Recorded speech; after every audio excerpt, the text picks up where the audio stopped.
Coming up next on Making Moves, Hurricane Matthew pounds the First Coast. We'll tell you how JTA played a key role both before and after the storm. We'll look at the award-winning JTA Connexion and find out why it's vital to the disabled community and why some local leaders think kids walking to school is a big deal. And we'll show you how parking spaces are becoming the new place to dine in. I'm Donna Deegan. These stories and more right now on Making Moves.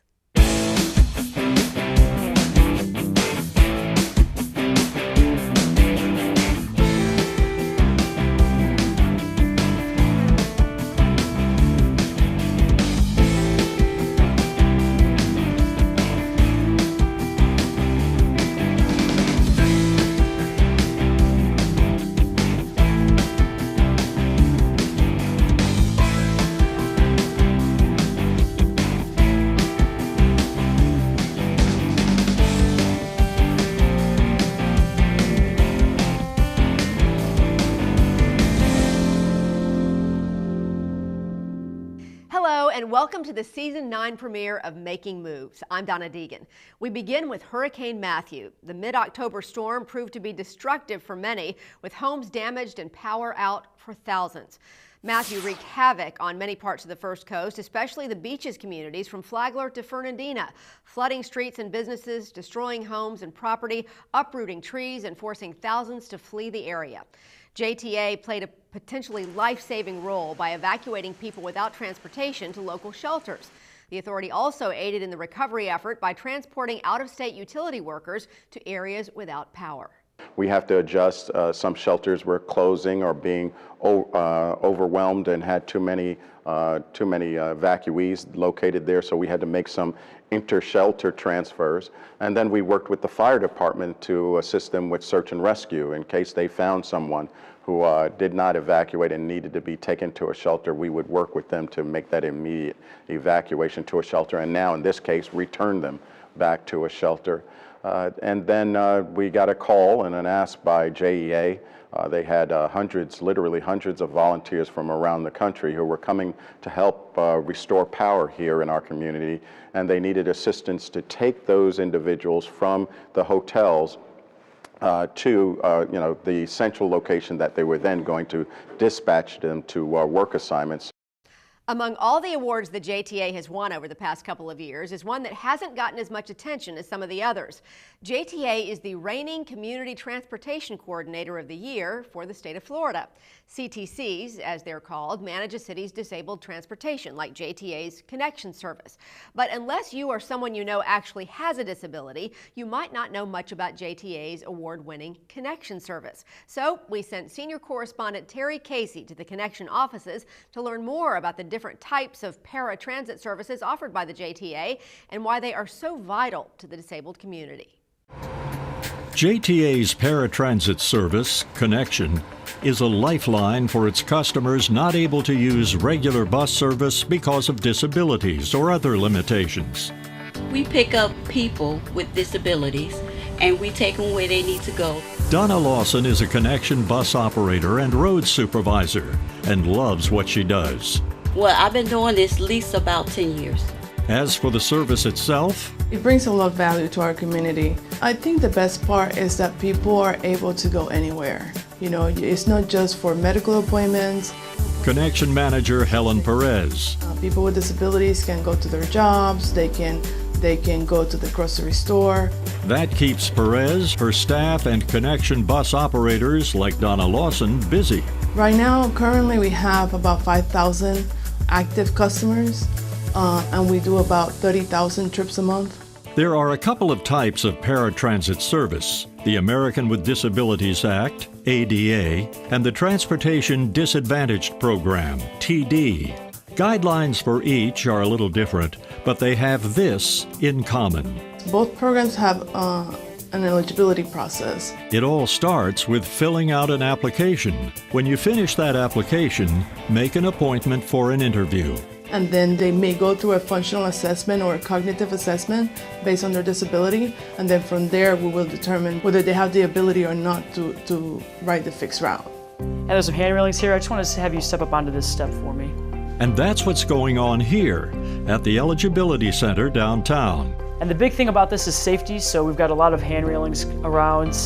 The drivers are there to help you with that. Instructor Charlie Sales is leading Russ Davis through an eligibility test to demonstrate a functional assessment evaluation. So this is a little bit lower chair height than a normal chair. What is Sales looking for? The main goal is to look at somebody's disability and see how can we best accommodate them to get around the city, whether or not they could be approved for the Connexion service as opposed to the fixed route service. Many people, such as Russ Davis, qualify for a program. Once they realize that we have other services that they could take, then we have other reduced fare car programs that people can ride the fixed route for reduced fares.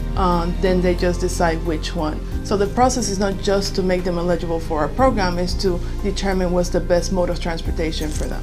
JTA provides a service that's not present everywhere in the country or even in the state. That allows me to lead what I do consider to be a normal, independent, and full life that anyone without a disability, whether it be visual or otherwise, would be able to lead. The Connexion service is growing and using technology to become even more accessible to Russ Davis and others who use it. We put computers on our vehicles, technology that improves our on-time performance, and it gives us real-time information. And our customers can go on the internet and check on their ride. They can even see the location of the vehicle in real time. Road Supervisor Donna Lawson likes the new gear. She likes it a lot. Oh, this is awesome because it also gives us a GPS where we need to go properly. And also it gets us around the city with no problems. And we also could contact the dispatchers with just hitting a button. And then there is this.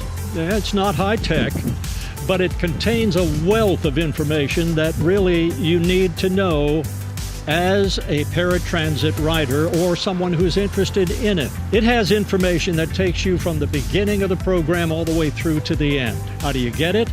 You can call JTA, request it, or when you go through the interview process, you will automatically receive one of these anyway. That rider's guide also lets customers know about these folks. Okay, you want to schedule being picked up from South Point Lane going to Brooks Clubhouse? They're reservationists. They make sure the rides are reserved when customers call to arrange for transportation. Helen Perez says it isn't unusual for bonds to form. We care about our people, so it's important that they know that and that we let them know through our voices because we don't get to see them very often. The JTA Connexion, no matter how you spell it. It definitely means what it says. We have a connection with our customers. It's important to us that we provide quality service, and we're trying to make it as independent as possible so they can feel free to go anywhere they need to go. In downtown, Terry Casey, JTA Making Moves. If you would like to know more about JTA's Connexion service, you can call the Eligibility Center at 904-265-6001. Joining us now in studio is Jacksonville City Councilman Sam Newby, and Councilman Newby is also the chair of the Community Transportation Coordinating Board. And I'd like to get your reaction to being named as the CTC of the Year for the state of Florida. That's another award for JTA. Well, correct. And before I get started with that, I just wanted to commend JTA on the great job they did with the Hurricane Matthew. Getting people back and forth, getting people to the shelters. I was actually involved with that, and they did such a great job. I just, first of all, want to commend them because they made things a lot easier for our citizens.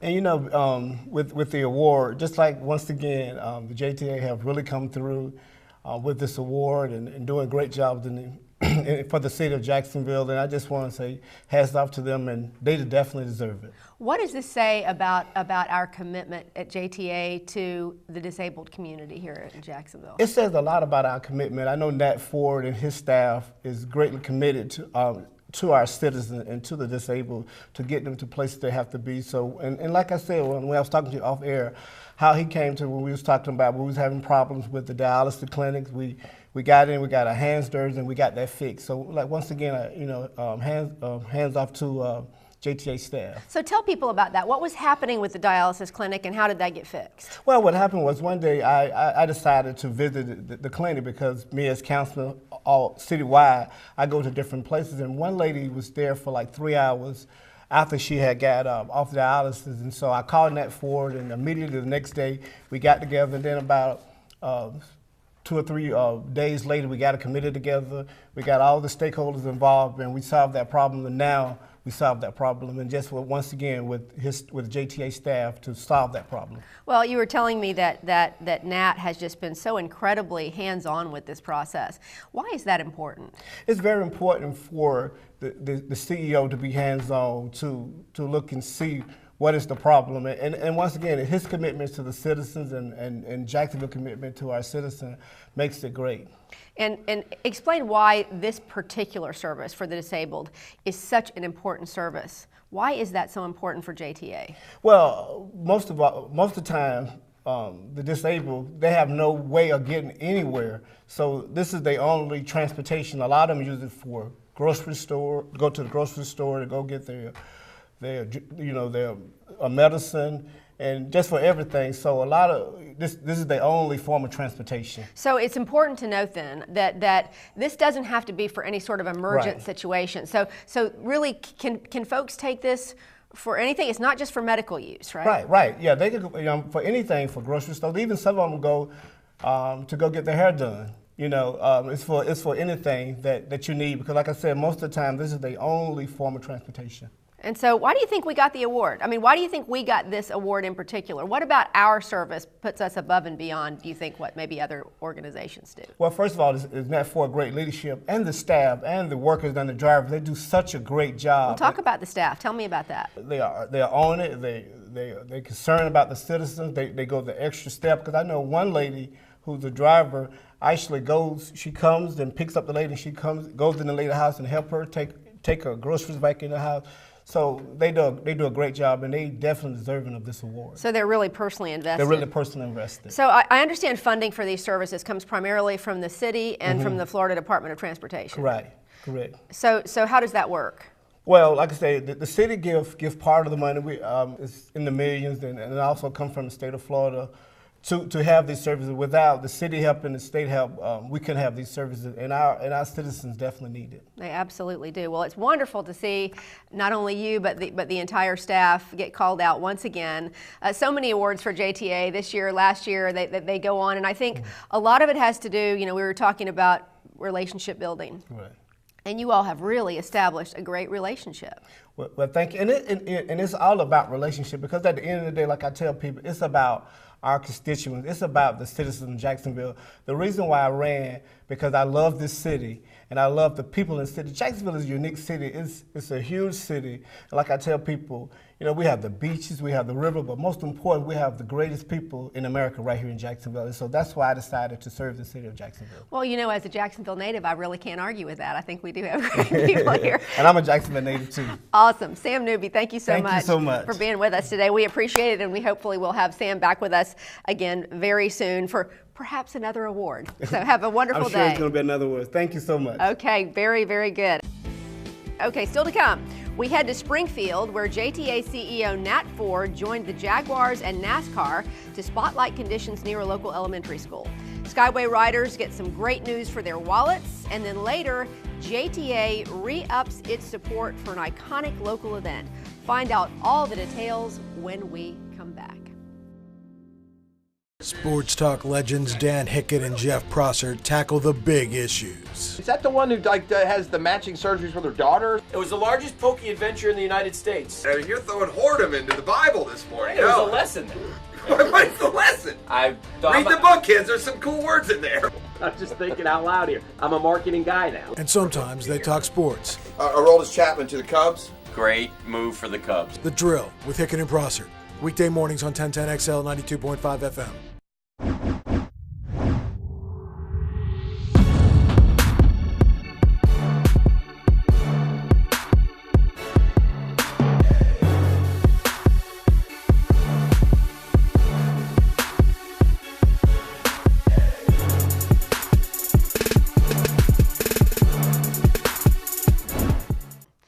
Kids all over Jacksonville walk to school every day. Too often, though, the conditions are not what you would call ideal. Missing or broken sidewalks and dangerous crosswalks are just some of the obstacles children can encounter along their way.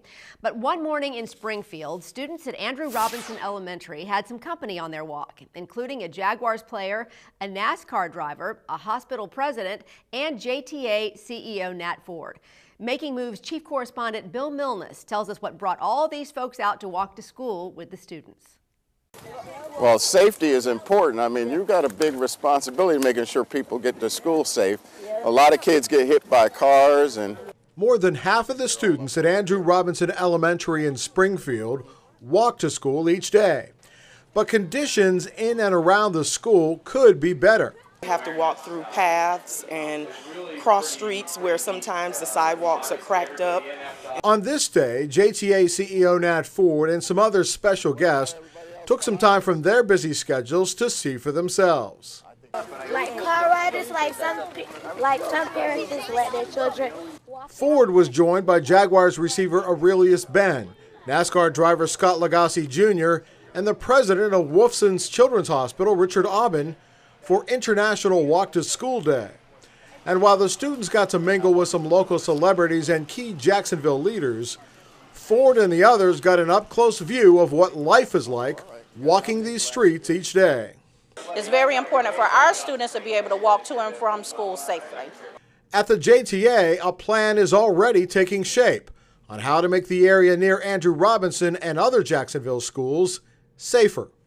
And so this is a program to help us fix the gaps in the infrastructure. So we're really leveraging funds. We're leveraging projects that JTA has been working on and then other federal funds that are available through Safe Routes to School. They wanted to partner with us to make improvements to those walkways, those roadways. Making sure they have sidewalks, crosswalks, making sure we have the blinking lights in terms of traffic being able to slow down in the school zone. And even if the conditions aren't structurally perfect for walking right now, there are still benefits. Even a mere 30 minutes a day of walking is actually good exercise for the kids, gets their metabolisms going, they burn more calories, and they actually can think more clearly. In Springfield, Bill Milnes, JTA, Making Moves. Good news for Skyway riders. The JTA Board of Directors has voted to extend free fares on the Skyway for another year. Last year, more than 1.3 million trips were taken on the Skyway, and those Skyway trains now have a new look. As part of the Skyway modernization plan, the trains are being outfitted with a custom silver and blue paint scheme.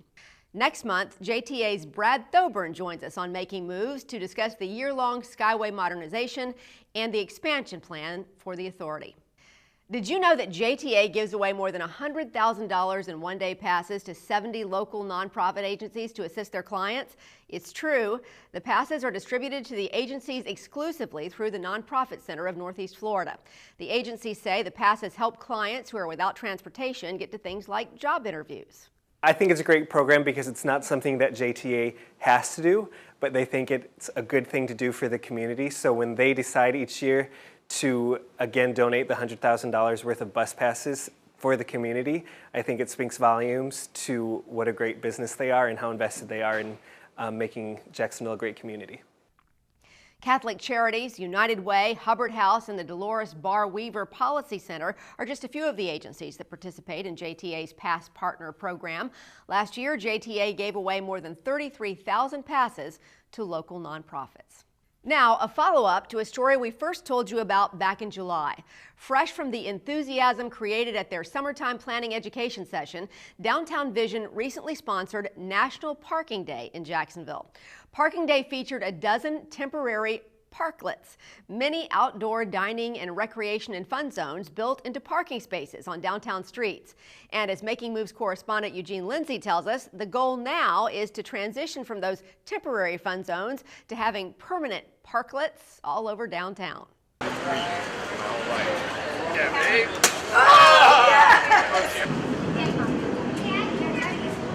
It's not every day you can play golf, a game of Jenga, or enjoy a cool beverage in a downtown parking space.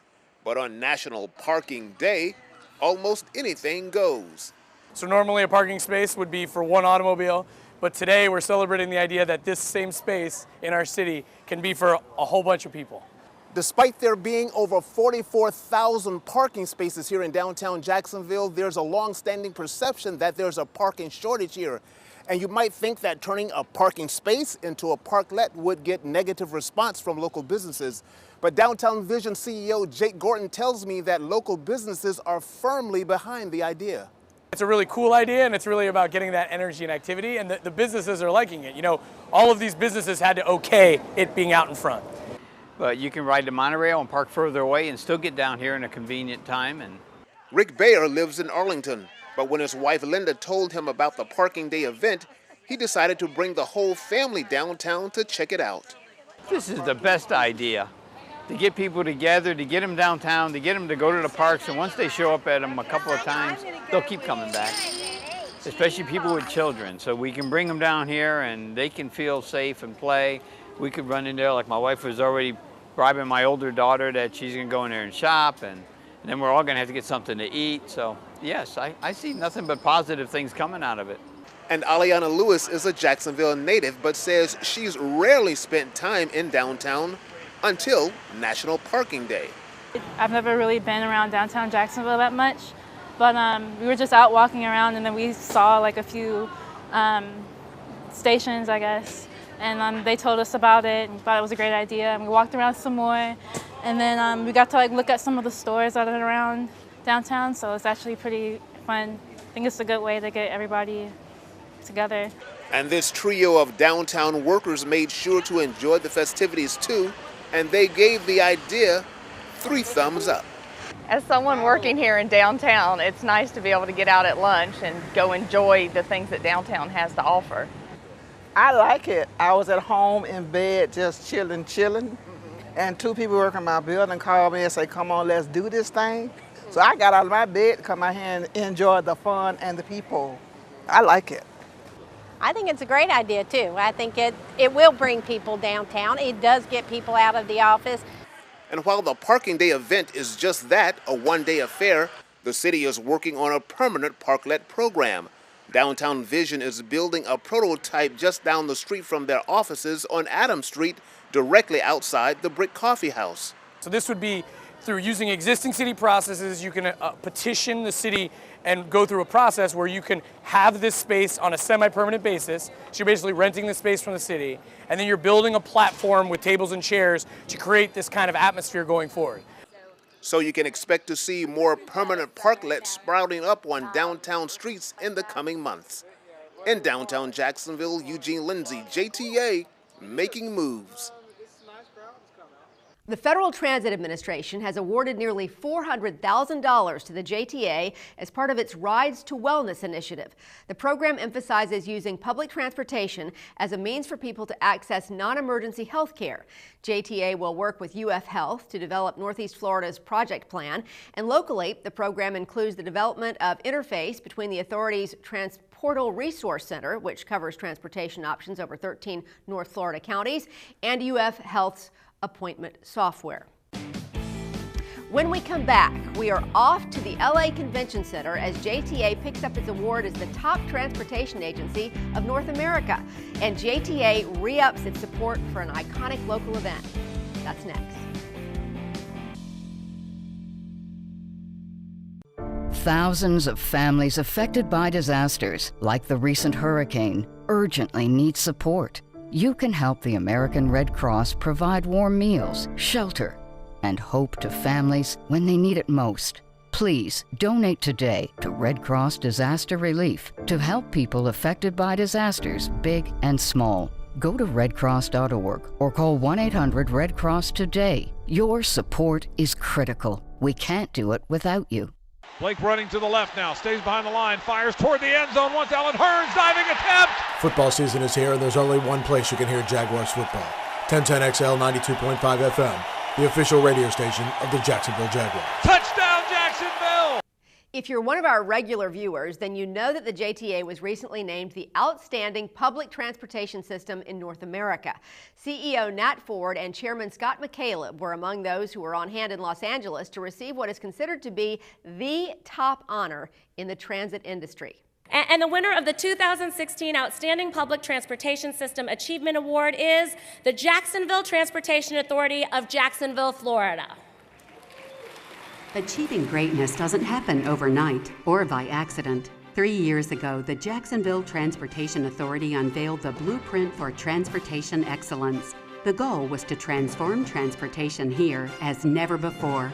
The backbone of this transformation would be the authority's much-heralded Route Optimization Initiative, the first significant overhaul of the city's bus system in 30 years. The results were beyond expectations. Both ridership and customer satisfaction increased significantly. It was only the beginning. JTA would soon unveil Phase 1 of the First Coast Flyer BRT, featuring new CNG buses, Wi-Fi, and 10-minute frequency. In the past year, JTA has opened a new CNG fueling station to the public, begun a complete upgrade of its Skyway rail system, and finalized design plans for a new regional transportation center. No, greatness doesn't come overnight. It comes with a vision, determination, and lots of hard work. We are JTA.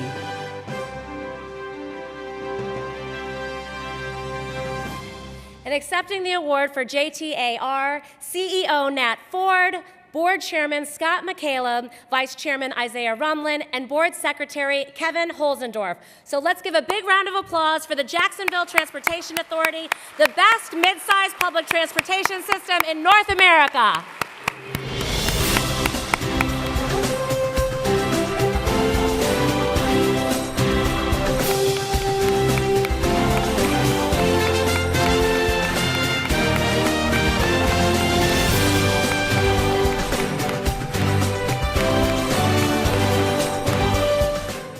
The JTA to be named System of the Year in our category for North America was a crowning achievement, exceptional feeling that I had as the CEO, and try to best I can to convey that to all of our JTA staff, and because it's their fine work that got us here.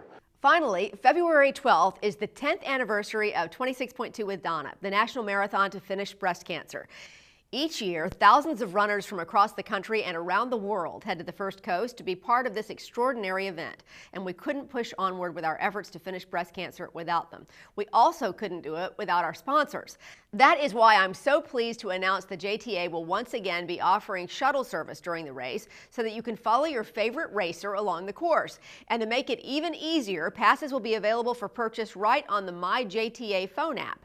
Passes are just $4 for unlimited rides on the race shuttle. So a great big thank you to JTA for coming through again this year, for helping us end breast cancer and helping women living with that disease. And that wraps up this episode of Making Moves. Thank you for spending some time with us. Remember, you can watch featured episodes or full episodes on our YouTube channel, and you can catch exclusive content when you like our Facebook page. So for everyone here at Making Moves, I'm Donna Deegan. We'll see you the next time we're making moves.